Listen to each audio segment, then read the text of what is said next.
Salut troupe de passionnés de baseball. Cette semaine, j'ai eu la chance d'avoir l'entraîneur en chef des Capitales de Québec, Patrick Scalabrini. C'était vraiment un plaisir de discuter avec lui. Et cette semaine, encore une fois, on a un podcast, un balado divisé en deux. Donc, vous allez avoir deux émissions de 45 minutes et vous allez avoir la chance de découvrir Patrick Scalabrini. Donc, on y va là-dessus maintenant. Aujourd'hui, au Monticule, on reçoit quelqu'un qui est connu majoritairement aux yeux du public par son poste d'entraîneur-chef des Capitales de Québec. Il n'y a pas si longtemps, c'était un poste de joueur-entraîneur et de joueur. Lui qui a porté les couleurs du collège de Seminole State et du collège à Hawaii. Voici Patrick Scalabrini. Bonjour. Comment ça va aujourd'hui? Très bien, merci. All right, all right.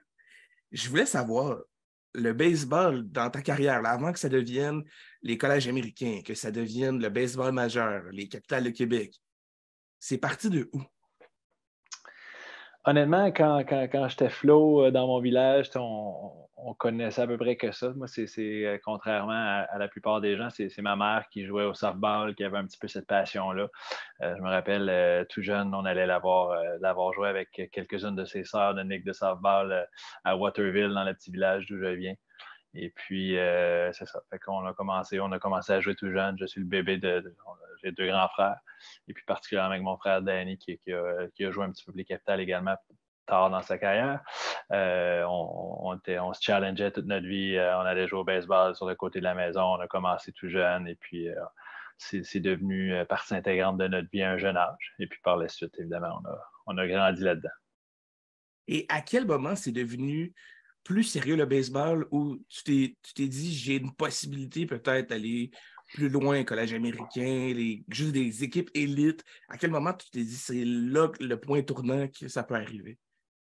Bien, j'avais, je pense, une belle innocence que j'ai gardée longtemps. Tu sais, moi, j'ai pas joué Midget 3, par exemple. Je savais même pas à moitié que ça existait, puis c'était pas important plus qu'il faut. Tu sais, moi, je me suis amusé là-dedans. J'ai joué dans les équipes qui veulent bien m'accueillir, tu sais, à partir de 7 ans jusqu'à 15, 16 ans, 17 ans, lorsque j'ai commencé mon stage junior, là. Mais c'est ça. Fait que, tu sais, j'allais où les opportunités m'amenaient sans trop me poser de questions. J'étais toujours pas mal dans les meilleurs de mon équipe, de la ligue et tout ça. Donc, je voyais que j'avais euh, énormément de plaisir, j'avais une passion évidente et j'avais certaines facilités là-dedans également. Donc, rendu un petit peu plus vieux, là, arrivé junior élite, un peu de sortie de nulle part puisque je n'avais pas fait la midget 3 ou rien de ça. Dès ma première année, j'ai été invité sur l'équipe du Québec et tout ça. Donc, par la suite, là, les premiers championnats canadiens, ces choses-là, c'est là que j'ai commencé à avoir des invitations puis à comprendre que peut-être qu'il y avait là une prochaine étape qui s'est avérée évidemment les collèges américains à ce moment-là. Et tu parlais que tu n'as pas nécessairement fait le midget 3 ou l'ordre chronologique des choses souvent que les jeunes vivent maintenant pour se rendre au junior élite, à l'ABC et aller plus loin. Toi, comment tu as réussi à avoir une invitation pour jouer junior élite? Mais tu sais, moi, je viens. Pardon. Moi, j'ai joué dans les petites ligues quand j'étais plus jeune. Tu sais, je n'étais pas dans Baseball Québec. Donc, j'ai joué pour Lennoxville, Sherlin et tout ça. J'étais allé à quelques championnats canadiens à un jeune âge. Quand à 15 ans, c'était le moment de faire le saut à ce moment-là dans le baseball, vers Baseball Québec. Et à 16 ans, je pense que j'ai eu une très, très bonne saison. J'ai joué junior 2A plutôt que de jouer midget. Et puis, je pense que j'ai commencé à faire ouvrir des yeux. Mon frère m'a ouvert la porte également, qui est 2 ans plus vieux que moi. Lui, jouait déjà junior majeur à ce moment-là, puis les Bombardiers de Sherbrooke à ce moment-là. Et puis, c'était évidemment, Danny a eu beaucoup de succès dès ses premières années dans le junior. Et je pense que ça a été plus facile. Les gens m'ont vu venir un petit peu plus. Puis j'avais, comme je disais, c'est quand même beaucoup de facilité. Même dans le junior, j'ai été très, très bon. Et puis, arrivé dès ma première année junior élite, ça a bien fonctionné. Et tu mentionnais tantôt là, que tu as eu la chance de jouer à l'ABC avec Éric Cyr. Mm-hmm. Euh, le La processus. chance, la chance, c'est toi qui le dis, mais j'ai joué avec Eric à l'ABC. Dans le fond, dans ce processus-là, pour réussir à avoir accès à l'ABC, tu sais, maintenant, il y a la classique Claude Raymond, il y a Ouais. plusieurs tournois où les gens de l'ABC vont voir les joueurs prospects pour potentiellement se diriger vers l'ABC. Toi, à ce moment-là, ça s'est fait de quelle manière pour réussir à avoir la porte ouverte pour rentrer à l'ABC? Je pense que le processus de recrutement était fait un petit peu différemment. C'est un peu de bouche à oreille, c'est un peu différent tournoi. À 17 ans, quand j'ai joué ma première année junior, et j'avais quand même beaucoup de succès. Je pense que le mot s'est passé rapidement. Ensuite de ça, j'ai été invité à l'équipe. C'était l'équipe Select dans le temps, là, qui est un peu l'équipe 18 ans et moins, pour aller au championnat canadien. Donc, de là, je suis convaincu que ça a été assez facile de m'inviter pour aller à l'ABC pour l'année suivante. Et à l'ABC, à ce moment-là, ça ressemblait à quoi le parcours d'un joueur qui tentait de se diriger vers les collèges américains? Parce que naturellement, pour ceux qui n'ont pas compris le principe maintenant, après plusieurs balados, l'ABC est un tremplin pour aider les joueurs et joueuses à se diriger au niveau supérieur, donc se diriger au collège américain ou des niveaux supérieurs. Donc, à ce moment-là, ça ressemblait à quoi les possibilités pour un joueur qui était à l'ABC? Bien, jadis, les joueurs étaient beaucoup plus vieux. Il s'était amorcé un tournant là, dans mes années un petit peu. Mais, les années avant moi, les années Michel Laplante et tout ça, c'était vraiment plus centré vers on envoie des joueurs pour l'équipe nationale plutôt. Donc, c'est des gars beaucoup plus vieux, plus tard dans leur carrière et tout ça. Lors de mes années, on commençait à parler du bout des lèvres, peut-être de l'opportunité des jeux collégial américains. C'était très peu commun à ce moment-là. Il y avait très peu de Québécois qui y étaient. N'étant pas venu d'une famille typique qui parle de baseball tant que ça, qui suit le développement normal de média 3, de junior, de pro, on n'avait jamais vraiment parlé de c'est quoi la prochaine chose, de jouer pour les expos et tout ça. C'était un rêve extrêmement lointain sans trop y croire. Là, donc, en arrivant dans ce monde-là, quand je voyais quelques joueurs qui allaient dans les collèges américains, on commençait à en rêver. Mais encore aujourd'hui, là, nos jeunes, c'est encore assez abstrait de comment on s'y prend, comment l'espoir que ça arrive. Donc, à ce moment-là, c'était encore pire. On était dans le néant. Mais c'est ça, on se fait à nos performances. Je ne me suis jamais trop attardé à ça. Ça ne m'a jamais trop. Je ne m'en suis pas soucié, en fait. J'ai fait mes saisons, mes tournois, je me suis entraîné et puis j'ai eu une opportunité à un moment donné qui m'a fait traverser. Et justement, ce changement-là, en fait, vers les collèges américains, parce que tu as eu la chance quand même de jouer avec un collège qui est assez reconnu pour avoir vu plusieurs Québécois se diriger à ce collège-là, soit le collège Seminole State. Et toi, si je me souviens bien, tu as eu la chance d'y aller avec ton frère dans comme une année où vous étiez ensemble au même moment. Ouais. Le transfert entre être au Québec et se diriger déjà au collège américain ne devait pas être évident. Toi, tu as vécu ça comment? J'étais prêt. J'avais fait une année à l'ABC et tout ça, genre, j'y pensais, j'y rêvais.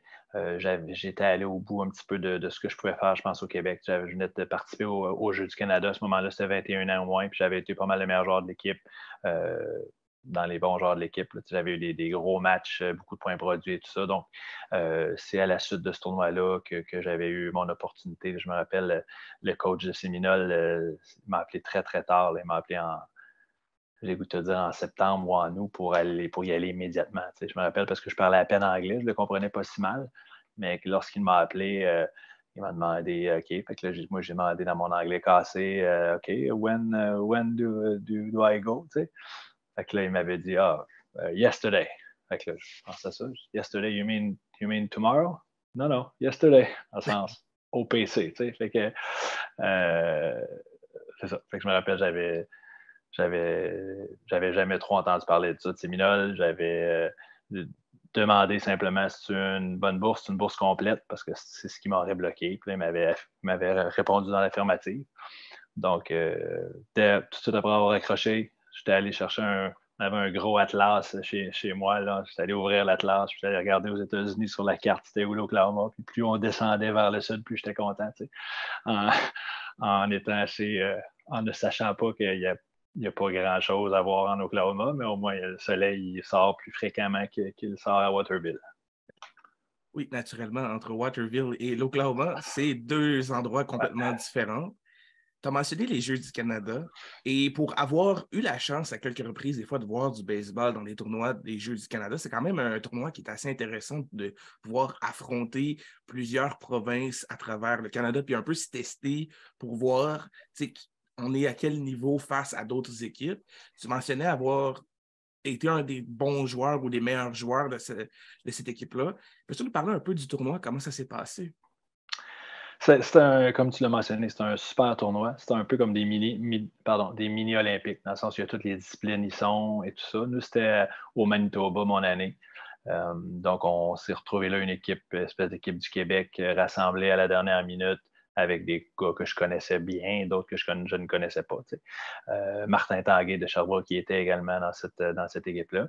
Et puis, on s'est retrouvés là sans trop savoir nos attentes. Moi, je ne m'étais jamais comparé aux meilleurs de chaque province, à tout le moins depuis que je pense que j'avais 12 ans, la dernière fois que j'étais allé à un championnat canadien. Fait que, non, c'est ça. Fait que si on jouait contre certains joueurs qu'on savait qui étaient des gros euh, espoirs professionnels potentiellement. Je me rappelle, j'ai frappé un circuit dans ce tournoi-là contre Chris Ritzma, qui est un choix très élevé, qui a joué dans la Ligue majeure et tout ça. Je me rappelais juste de quelques noms comme ça. Donc, ça a été ma première opportunité de me comparer un petit peu à des joueurs de plus haut calibre, si on veut, pour voir si y a-tu peut-être potentiellement une prochaine étape dans ma carrière. Et dans ce tournoi-là, l'équipe du Québec avait figuré comment comme présence dans un classement? Là? Je sais pas si. On a gagné la médaille d'argent. Donc, on a perdu en grande finale contre l'Ontario, mais on avait joué des super matchs très serrés. Je me rappelle en demi-finale, on a gagné contre le Manitoba 2-1. Quelques matchs très serrés comme ça qui nous a permis de nous rendre en grande finale. C'était excitant à ce moment-là. Nos matchs étaient télévisés. C'était très gros pour nous. Donc, on était pas mal fiers de notre performance, là, malgré la défaite en finale. Et dans cette défaite-là, est-ce qu'on parle d'une défaite où l'équipe a perdu ses moyens, ou on s'est rendu jusqu'à la dernière minute et c'était une question de un mauvais bond ou d'une frappe peut-être un peu moins bien frappée qui tourne en faveur de l'Ontario?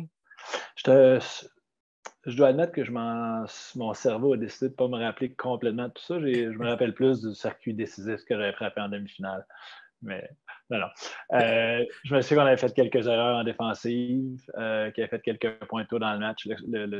Le score final, je ne m'en souviens pas trop, mais c'était pas un match de 2-1, mettons. OK, OK. Et là, on revient un peu au niveau collège américain. On est en Oklahoma. Comme tu le mentionnais tantôt, tu as ouvert l'Atlas pour voir l'Oklahoma et où sur la carte des États-Unis. Et plus en plus qu'on se dirigeait vers le sud, plus en plus que la joie est présente parce qu'on a le soleil qui va être présent. Ce qui veut dire qu'on n'aura peut-être pas autant froid qu'à Waterville, qu'on est à deux extrêmes complètement. À ton arrivée là-bas, quel était le discours de l'entraîneur pour l'avenir de ta présence avec l'équipe de Seminole State? Je t'avoue que je ne sais pas si tu connais un petit peu le personnage qui était en charge. Lloyd Simmons, c'est une légende vivante aux États-Unis. Lloyd, c'est un Z. C'est encore le coach le plus victorieux aux États-Unis au niveau collégial. Il y avait des fiches à chaque année incroyables. Je me rappelle, on était quelque chose comme 53 et 6 une année, quelque chose comme ça. C'est une des rares équipes qui recrute énormément. Le lien avec les Québécois était très fort, donc nos meilleurs joueurs souvent se retrouvaient là-bas. Ça pour dire que il restait, je ne sais pas à quel point il y a des règlements là-bas, mais je ne sais pas s'ils respectaient ou il n'y en avait simplement pas. Là, mais on pouvait pratiquer 2 à 3 fois par jour, de longues heures. On répétait. On avait des musculations 2 fois par jour. Il exagérait, mais c'est l'exemple typique du coach américain qui prend le contrôle de tout, qui est très, très militaire. Mais on est forcé d'admettre que ça fonctionnait. Moi, je suis devenu un homme là-bas. J'ai appris mon baseball vraiment. Et puis, on gagnait nos matchs. On est allé aux séries mondiales à ma deuxième année là-bas. Des expériences formidables. Je sais que c'est pas tout le monde qui aime Z. Moi, je l'ai détesté, mais je l'ai aussi grandement apprécié et surtout grandement respecté. Encore aujourd'hui, je le respecte énormément. Là. Donc, l'Oklahoma, c'est autre chose. Il n'y a pas eu vraiment, pour répondre à ta question de façon un peu plus courte, on n'a jamais eu bien de conversation avec lui à savoir c'est quoi nos attentes, où on s'en va avec ça. C'est simplement, tu te présentes, tu fermes ta bouche, tu fonces dans le tas, tu fais ce qu'on dit de faire, tu t'entraînes fort, puis si tu performes, tu joues. Et à ton arrivée en Oklahoma, est-ce qu'il y a eu quelque chose qui t'a un petit peu surpris? Parce que dernièrement, en parlant avec des joueurs qui se dirigent aux États-Unis, souvent, c'est des façons de faire des gens qui habitent dans la région où est-ce qu'ils sont, qui est un petit peu plus différent, comme voir quelqu'un arriver avec son arme et ses proies qu'il a chassé le matin avant d'aller à l'école, ou de juste voir quelqu'un porter l'arme, déjà quelque chose que nous, au Québec, on n'est pas habitués. Par la suite, la nourriture, c'est ce qu'on m'a mentionné, des façons de faire, quelqu'un qui arrive en cowboy de A à Z. C'est des petites choses qui surprennent entre le Québec, qu'on ne vit pas beaucoup ça, et là-bas, qui est plus normalisé. Tout ça. Je peux donner quelques anecdotes. Là, je ne sais pas combien de temps on a, On a un mais masse de temps. Ça prendra, comme on dit, le temps que ça prendra. moi, je suis arrivé là-bas, comme je le mentionnais, j'arrive d'un village en Estrie. Là, fait que je connaissais pas grand-chose. Je parlais à peine anglais, mais il y avait quand même une couple de Québécois là avec moi qui nous permettaient au moins de se comprendre, de se parler en français, de s'asseoir dans notre appart après nos journées, puis de se dire à quel point c'était bizarre ou c'était un autre monde où on était. Mais en bout de ligne, j'étais allé là pour jouer au baseball, pour triper, puis pour m'entraîner, c'est ce que je voulais faire. Donc, moi, de pratiquer énormément des heures de fou, là, avec ça à faire là-bas, j'appréciais jamais ça, ce bout-là. Il y en a que ça sort trop de leur zone de confort, puis ça ne fonctionne pas, puis qu'ils reviennent et tout ça. Il y en a eu, puis dans mon temps, on a vécu parce que c'est très difficile, c'est très challengeant. En tout cas, une de ces stratégies, c'est de nous challenger au point de voir à quel point on veut être là, à quel point on est prêt à endurer beaucoup pour, s'améliorer, pour grandir là-dedans, puis d'aller jusqu'au bout avec nos coéquipiers. Mais en arrivant là-bas, je me rappelle, le jour 1 que je suis arrivé là, il y avait je suis arrivé, comme je me faisais déposer aux appartements, il y avait une espèce de bagarre générale entre des joueurs de baseball puis euh, des Amérindiens du coin, là, mais une gang d'Amérindiens qui se présentait. Puis j'arrive là, c'était la foire totale. Puis la foire, elle était arrêtée parce que mon vieux coach dit à ce moment-là, il est arrivé avec son espèce de 12, puis qu'il tire un coup dans les airs, donne 2-3 coups avec sa crosse. 2-3 personnes, ça allait comme cesser le tout et changer un petit peu la conversation du moment. Donc ça, c'était mes premiers moments d'Oklahoma. Je dois admettre qu'à ce moment-là, c'est qu'est-ce que je fais ici? Est-ce que c'est comme ça tout le temps? Tout ça. Mais bon, on a passé par-dessus. Ça a été une expérience comme ça. Mais tu sais, c'est les rednecks, c'est country, c'est la moitié de l'équipe, c'est cowboy, c'est les bottes de cowboy, leurs chapeaux de cowboy, puis tu t'adaptes. On s'en allait au terrain dans la boîte du camion d'un des coéquipiers en arrière. C'est pas la même réalité. Et à mon souvenir, Éric Gagné est passé par Seminole State, si je ne me trompe pas. Oui, Éric Gagné, c'était un des premiers. Là. Je pense que c'est Éric Boisjoli, le premier qui se retrouvait à Séminole, le premier Québécois. Mais oui, effectivement, Gagné est un de ceux par la suite. Puis là, pas longtemps après ça, on a été plusieurs à y aller. Puis je pense qu'ils appréciaient les Canadiens et les Québécois. Et puis soudainement, à chaque année, on était 2, 3, 4 qui y allaient pendant un petit bout de temps. Moi, mes années, j'étais avec Simon Quintal, j'étais avec Carlos Sanchez, Olivier Lépine est venu un an avec moi. Évidemment, Éric Cyr était là aussi. Mon frère est venu nous rejoindre à mon année sophomore. Fait que c'est ça, on était pas mal toujours plusieurs Québécois. Puis par la suite, évidemment, les gars sont allés, les gars qu'on connaît un peu plus que je côtoie encore. Là, les Joe Lacroix qui jouent les Capitales, LP Pelletier était là aussi, Abraham Taureau était là. On est plusieurs qui ont gardé le lien avec le Québec.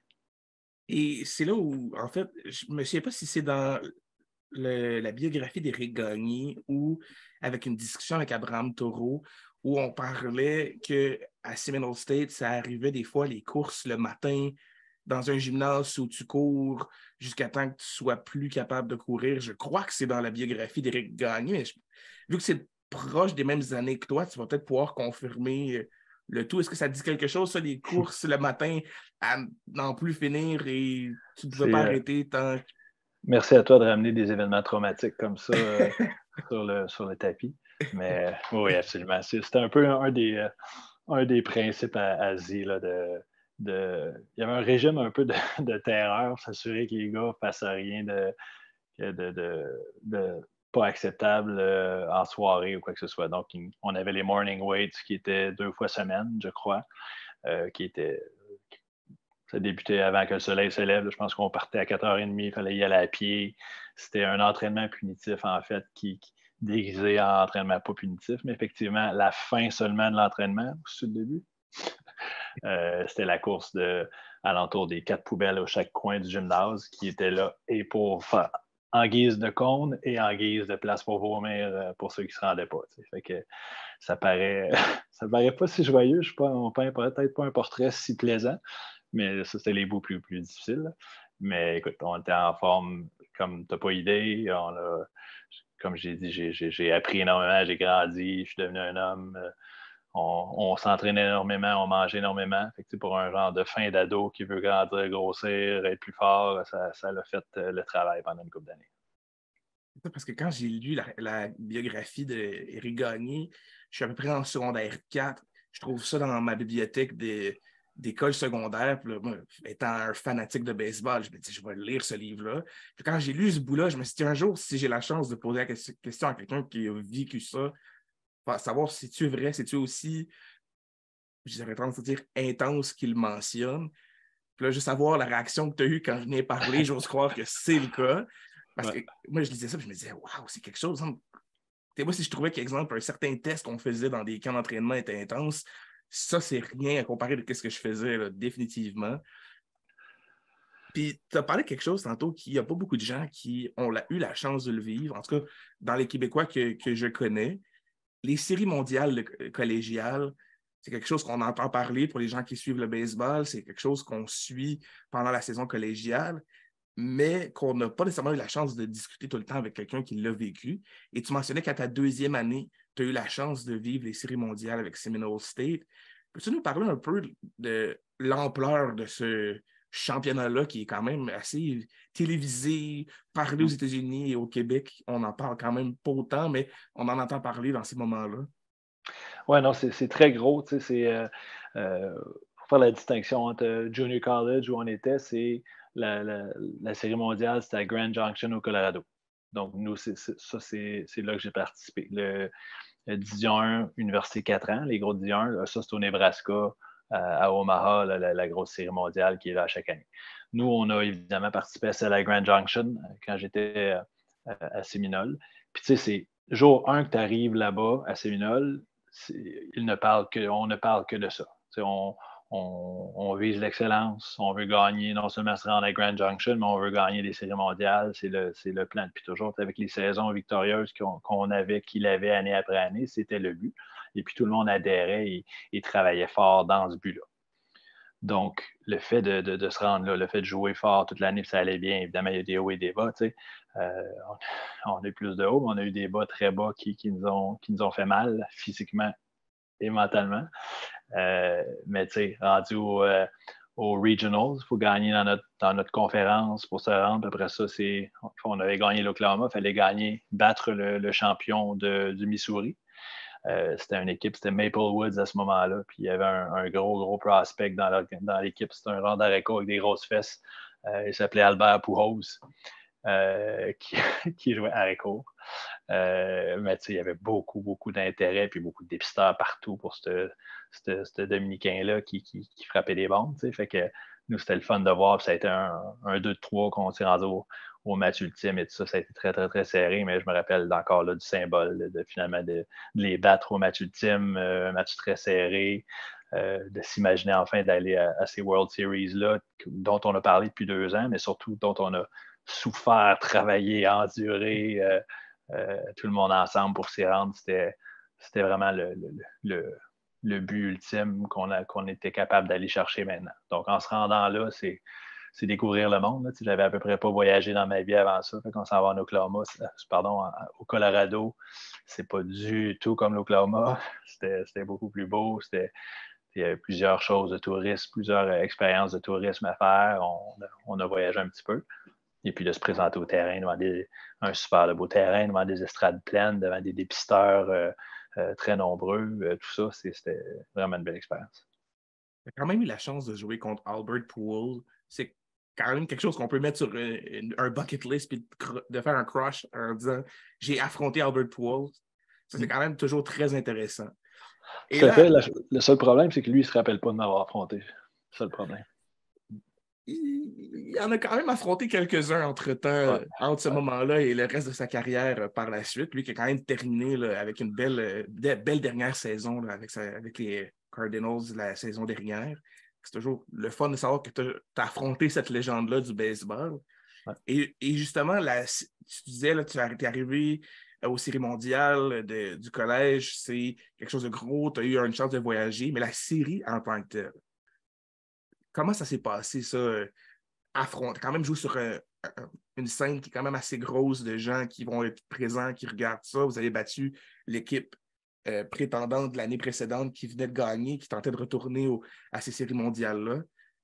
Est-ce qu'on est arrivé avec un peu de la confiance de dire qu'on a battu l'équipe qui a gagné l'année précédente ou le régime militaire de Z était différent et on se préparait à d'autres choses? Il y a beaucoup d'inconnus là-dedans. On ne savait pas qui était qui vraiment. On se présentait là-bas dans l'inconnu total. C'était une nouvelle expérience pour tout le monde. Donc, on était aussi encore un peu des flots qui tripaient devant tout ça. Fait qu'on on voulait faire belle figure, mais on ne se comparait pas trop.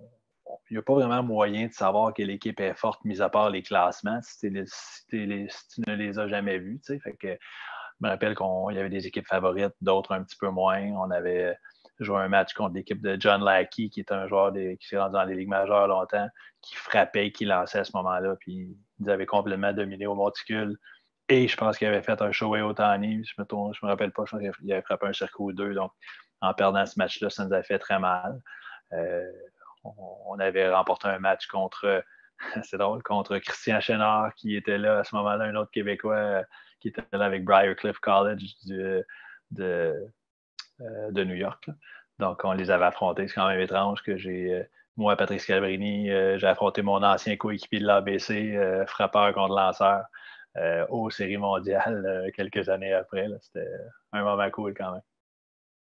Et moi, en fond, avant de savoir que tu as eu la chance de jouer avec Seminole State, je savais que tu avais eu un passage à Hawaï dans un collège. Et encore une fois, j'ai eu des brides un petit peu de mon père qui te connaît très bien. J'ai eu des discussions, mais je n'ai pas eu l'explication de comment ça s'est produit parce que techniquement, souvent les gens vont faire une présence au collège et par la suite ont des chances de se diriger vers euh, les organisations de ligues majeures ou des fois vont se diriger soit à l'université ou vont continuer leur cheminement. Toi, comment tu as eu la chance de diriger à Hawaï pour pouvoir jouer au baseball, qui est quand même pas une place plate à aller jouer au baseball avec la température et tous les endroits qu'il peut y avoir là-bas? Comment ça s'est passé? Mais il y a plusieurs choses là-dedans. J'ai eu une très, très bonne saison sophomore. J'ai été All-American, j'ai été sur l'équipe d'étoiles aux séries mondiales. Donc, évidemment, j'ai eu plusieurs offres à la fin de mon parcours de junior college. Mon but était En fait, j'avais un petit peu pogné de la piqûre de voyager, puis de me sortir un peu de ma zone de confort, puis d'essayer de nouvelles choses, Ensuite, autant j'avais apprécié mon expérience à Séminole, autant j'avais appris là-dedans. Je me suis dit que je vais aller à l'endroit le plus loin et différent possible de Séminole. Donc, évidemment, quand Hawaii on commençait à me parler, j'étais très, très intrigué à ça. Je parlais à une couple d'autres universités, Alabama, entre autres, qui était numéro 4 aux États-Unis à ce moment-là, était très intéressé à m'avoir. Donc, ça a été vraiment en bout de ligne entre ces deux-là. J'ai hésité longtemps, puis à un moment donné, je me suis couché un soir en me disant là, si je ne vais pas vivre à Hawaï quand j'ai l'occasion d'y aller avec une bourse complète, je vais le regretter toute ma vie probablement, même si au niveau baseball, ce n'était pas une bonne décision. D'aller à Alabama, ça aurait été probablement beaucoup mieux pour ma carrière et tout ça. Mais je me suis dit, regarde, comme je me suis toujours dit, en fait, là, si je suis bon, si je ne suis pas pire, ben, je vais me rendre au niveau pro. Que j'aille à Hawaï ou à Alabama, on va finir par me voir, puis je vais y aller. Fait que, je suis parti à Hawaï. Toujours quelque chose de fun à dire. Ah oui, moi j'ai joué à Hawaï. Mm-hmm. J'ai eu la chance de faire ça. Et justement, là, c'est vraiment un autre monde, là, arriver à Hawaï, c'est pas les mêmes températures, c'est pas les mêmes endroits, c'est pas la même culture. comment toi, tu as vécu ça, d'arriver là-bas et un peu changer le monde? Parce que tu arrives de l'Oklahoma, qui est un monde plus country, plus, pour utiliser le terme que tu as utilisé tantôt, redneck. Et là, tu arrives à Hawaï, qui est plus mollo, qui a des belles températures. C'est un autre monde à deux endroits, deux extrémités du spectre. Comment ça s'est passé pour toi? Et l'arrivée était beaucoup plus facile parce que les gens à Hawaï sont très accueillants. Je parlais beaucoup mieux anglais à ce moment-là.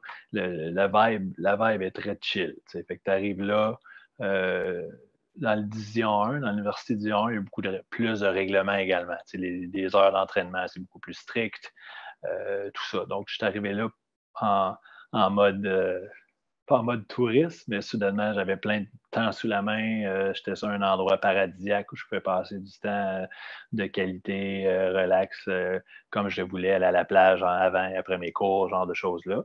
Puis à l'automne, il n'y a pas tant d'heures de pratique non plus, donc je me suis retrouvé avec beaucoup de temps de libre. Le Division 1, c'est très fort. Là. Il y avait quand même, autant j'avais dominé Junior College qu'en arrivant à Division 1, j'ai eu quelques claques au visage dans le sens où j'ai finalement un peu pogné mon Waterloo, puis j'ai compris que okay, là, c'est un petit peu plus pour homme encore, puis faut s'atteler, puis il faut travailler encore plus fort. Fait que ma première année était un petit peu plus difficile, l'ajustement de tout ça.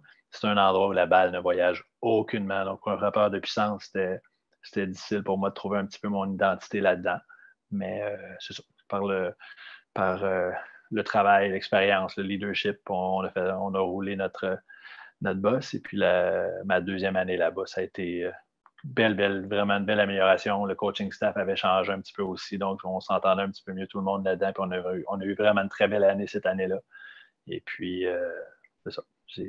J'ai terminé ça là. En fait, j'ai fait mes 2 années là-bas. Puis je suis quand même revenu une troisième année où je n'étais pas éligible pour jouer, mais simplement pour finir mon diplôme, pour avoir mon bac là-bas. Ça m'amène à deux questions. Tu parlais avoir vécu quand même frapper un mur à ton arrivée là-bas. Mm-hmm. Est-ce qu'il y a eu une personne qui a marqué un peu ton parcours pour t'aider justement à dépasser ce mur-là et arriver à ta deuxième année et avoir la saison que tu nous parlais qui était mieux, que ça s'est mieux placé, il y a eu un changement? Est-ce quelqu'un qui a marqué ton parcours rendu à Hawaï? Oui, mais l'espèce de. Pas l'espèce, le coach, l'assistant entraîneur, c'était coach Carl à ce moment-là, Carl Furutani. Il était assistant entraîneur, mais c'est lui qui renait pas mal tout ça. L'entraîneur-chef, c'est Les Murakami à ce moment-là, qui était un peu une légende, qui avait parti du programme jadis. C'est un vieux bonhomme. Ils ont nommé le stade à son nom aujourd'hui. Donc, c'est lui qui gérait ça. Puis pour être bien honnête, juste entre nous deux, je détestais Coach Les. Ça cliquait pas, j'aimais pas comment il gérait l'équipe et tout ça. Il n'était jamais là, c'est pas lui qui faisait les pratiques, c'était tout coach Carl, ses assistants coach qui faisaient tout ça. C'est une vieille école différente, mais j'aimais pas du tout, je répondais pas bien, je pense, et ça n'avait pas cliqué nécessairement. Il n'est pas revenu à la deuxième année, puis c'est comme son personnel sous lui qui a repris ça pour mon année senior. Et puis, ces gars-là étaient beaucoup plus près des joueurs, puis on sentait le respect beaucoup plus mutuel. Et puis, là, on a eu plus une belle chimie d'équipe, ça l'a levé plus par la suite. T'sais. Fait que je te dirais que Coach Carl qui m'a démontré sa confiance en moi, en nous dès le départ, qui a travaillé fort avec nous, qui démontrait qu'il croyait en nous, qui était là tout le temps à l'entraînement, à toute heure de la journée. Ça en démontrait, ça me parlait beaucoup plus, premièrement. Et puis, il m'a un peu, pas remis l'équipe, mais je me sens un peu remis le rôle de capitaine lors de mon année senior pour gérer un peu le leadership dans la chambre et tout ça. Puis ça, évidemment, ça m'a parlé un petit peu plus. Puis on a grandi en groupe par la suite. Et tu parlais que tu es revenu pour une troisième année à Hawaï, tu n'étais pas éligible à jouer pour terminer ton bac. C'est quoi les études que tu as fait à ce moment-là?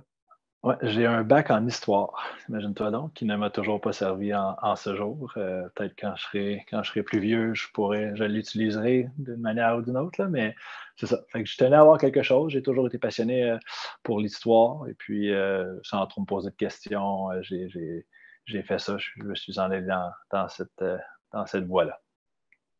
Et est-ce que tu peux me parler un peu de la réalité du baseball à Hawaï? Parce que moi, je me suis toujours posé la question. Tu sais, en ce moment, en regardant les joueurs qui sont, soit exemple à Kansas State avec Raphaël Pelletier, on regarde tous les autres joueurs qui ont traversé les collèges américains.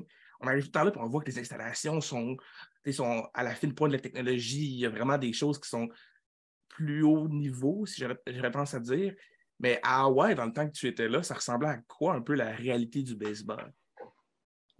Ben, c'est sûr que le baseball n'est pas le sport numéro un à Hawaï. Il n'y a pas de sport professionnel sur l'île, premièrement. Donc, le sport universitaire est très gros. Nos matchs sont tous à la télé, les sports, l'Université d'Hawaï, comme bien l'université américaine, c'est football.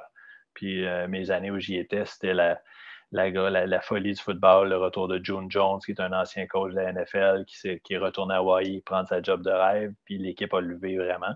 Et puis donc, ça a été la folie football, c'est devenu extrêmement populaire. Le volleyball est également très populaire, masculin et féminin. C'est comme les top 3 aux États-Unis à chaque année. Donc, il y a cette vibe-là, plus d'été, de sport comme ça. Nous, on jouait dans quand même un beau gros stade sur du turf, mais de l'astroturf. Le vieux turf des années 80, très, très dur, très chaud. Donc, c'était pas c'est étonnant, je trouvais, de jouer sur du synthétique à Hawaï. Donc, le stade était moyen, mais des infrastructures au niveau pour les athlètes, c'était numéro un. Autant de la salle d'entraînement, tout le campus, la portion pour les athlètes, c'était numéro un. Donc, c'est ça. C'est un autre monde un petit peu. C'est Division 1, hein, puis on voyageait par avion toujours, fait qu'on prenait soin de nous vraiment, vraiment. Évidemment, on est la seule division 1 sur l'île, donc tous les matchs où on allait à l'extérieur sans avion, on restait dans des hôtels 5 étoiles, on était traités aux petits oignons toujours. Encore une fois, c'était le jour et la nuit avec le Junior College. Et entre la dernière année que tu as été présent à Hawaï, donc tu as eu ta deuxième année où tu jouais, la troisième, tu es revenu pour terminer ton cours. Qu'est-ce qui s'est passé après ça? Après la dernière année, parce que tu es venu finir ton cours, puis là, à ce moment-là, tu as un peu une décision à prendre parce que techniquement, tu as fini le cours, l'éligibilité au baseball était terminée pour le baseball à Hawaï. Qu'est-ce qui s'est passé? Mais en fait, ça s'est fait plus rapidement que ça. Après ma senior year, mon année senior, j'ai eu l'appel des capitales. Les capitales débutaient. Là, les capitales ont commencé en 99, on était en 2001, 2002, pardon, à ce moment-là. Donc en 2002, non, c'est pas vrai. 2001, je retrouve après ma saison, je m'en vais rejoindre les capitales. Je fais l'équipe un peu par défaut, peut-être parce que je suis québécois, puis ils m'ont donné cette opportunité-là, mais j'ai quand même assez rapidement saisi ma chance. J'ai bien performé tôt dans la saison et puis je me suis créé un poste là. Donc, après ma première saison recrue où je n'ai pas joué tant que ça, je n'ai pas eu un impact très important dans l'équipe, mais que j'ai quand même fait ma place pour le futur. J'ai pu par la suite retourner à l'université, finir mon bac pendant la dernière hiver pour avant de retourner. Je savais très bien que j'allais retourner avec les Capitals l'année suivante en 2002. Un petit peu le même principe que j'avais vécu lors de ma première année à Hawaï.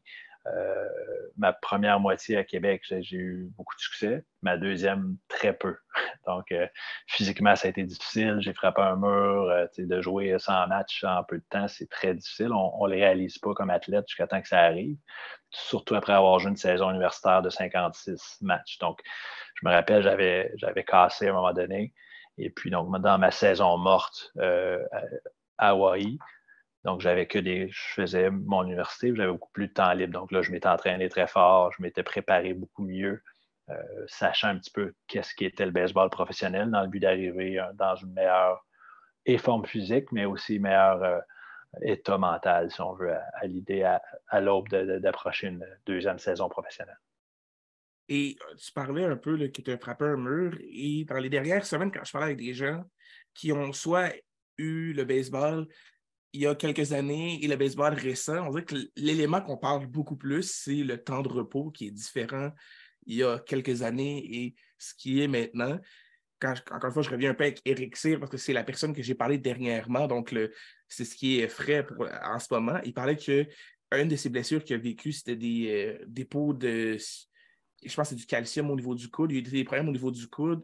Il parlait qu'il jouait beaucoup, beaucoup, beaucoup de matchs.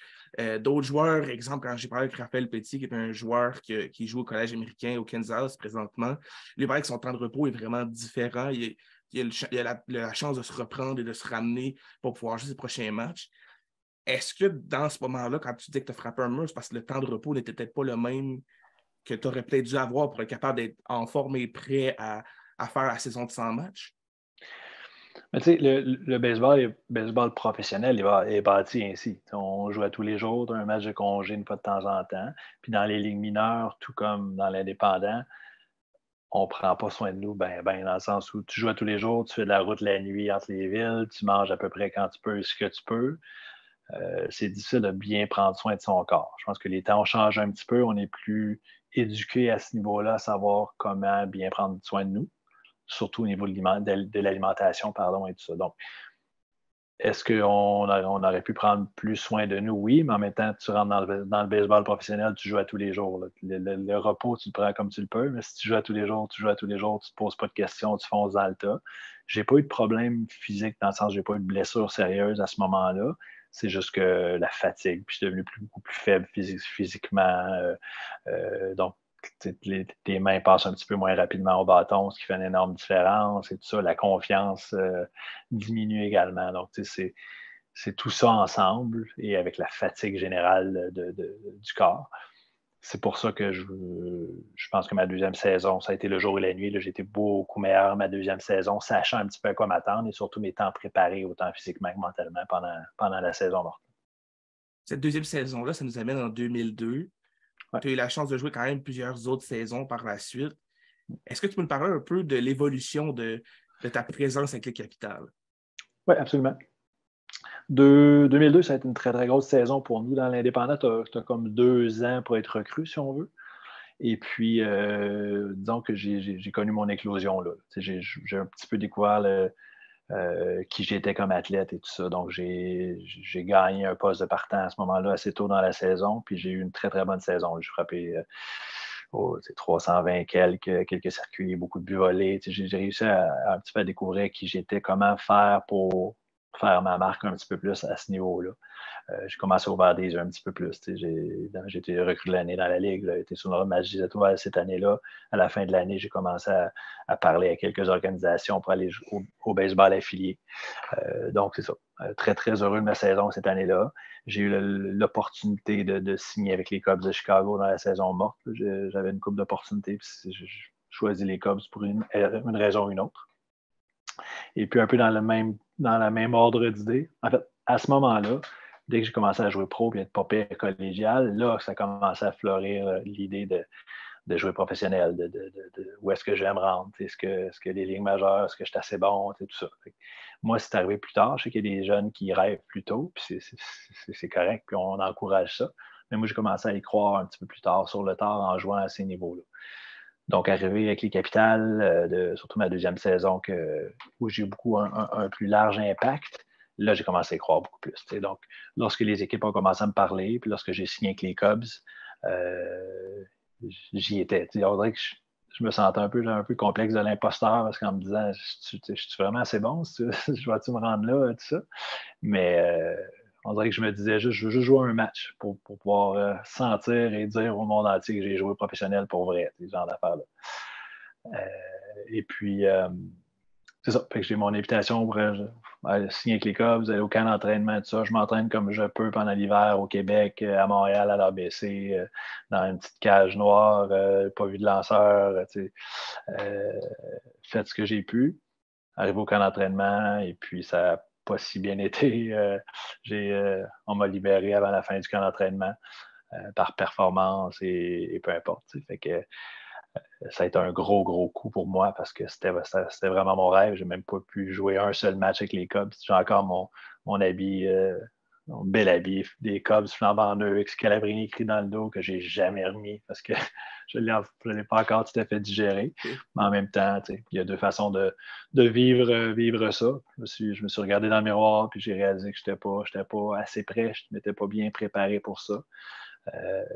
Donc, quelques années par la suite, là, je ne vais pas sauter trop loin, mais après une couple de bonnes années, je suis retourné dans l'indépendant, j'ai eu de très bonnes saisons, puis j'ai eu la chance par la suite de re-signer avec les Orioles de Baltimore.